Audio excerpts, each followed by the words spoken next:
Assalamualaikum warahmatullahi wabarakatuh. Selamat pagi anak-anak ustazah yang solih dan soleha. Bagaimana kabar kalian hari ini? Semoga sehat-sehat selalu ya nak.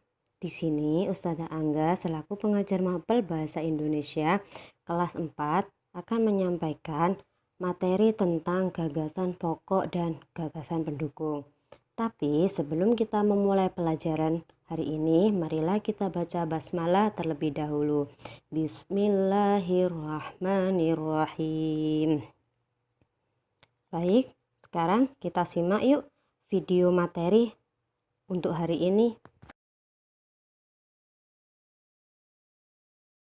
Sebelum kita mempelajari tentang gagasan pokok dan gagasan pendukung, mari kita mempelajari tentang paragraf. Paragraf adalah kumpulan dari beberapa kalimat dalam suatu teks atau karangan. Setiap awal paragraf biasanya ditandai dengan adanya bagian yang lebih menjorok ke dalam. Contohnya adalah pada gambar sebagai berikut.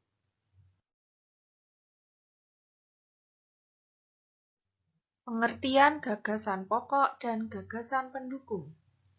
Gagasan pokok atau ide pokok atau gagasan utama merupakan inti atau topik yang sedang dibahas dalam suatu paragraf. Gagasan pokok ini biasanya terdapat dalam kalimat utama.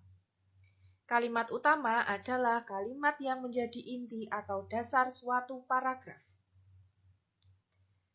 Sedangkan gagasan pendukung atau gagasan penjelas merupakan kalimat yang berfungsi sebagai penjelas dari suatu gagasan pokok.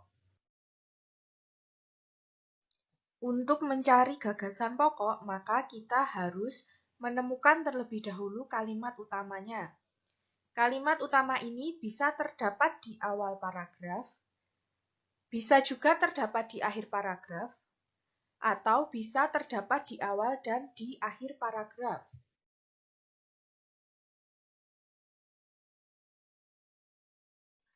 Untuk menentukan kalimat utama dalam sebuah paragraf, kita dapat melihat ciri-cirinya sebagai berikut. Jika kalimat utamanya berada di awal paragraf, maka pada kalimat kedua akan terdapat beberapa kata sebagai berikut. Yang pertama, kata yang diulang. Yang kedua, kata ini, itu, atau tersebut. Yang ketiga, terdapat kata ganti orang seperti ia, mereka, atau nya. Dan jika kalimat utama tersebut ada di akhir paragraf, maka pada kalimat terakhir akan terdapat kata oleh karena itu, atau oleh sebab itu, atau dengan demikian, atau jadi. Jika kalimat utama sudah ditemukan, maka gagasan pokoknya ada dalam kalimat tersebut. Bisa ditulis satu kalimat penuh, atau diambil intinya saja.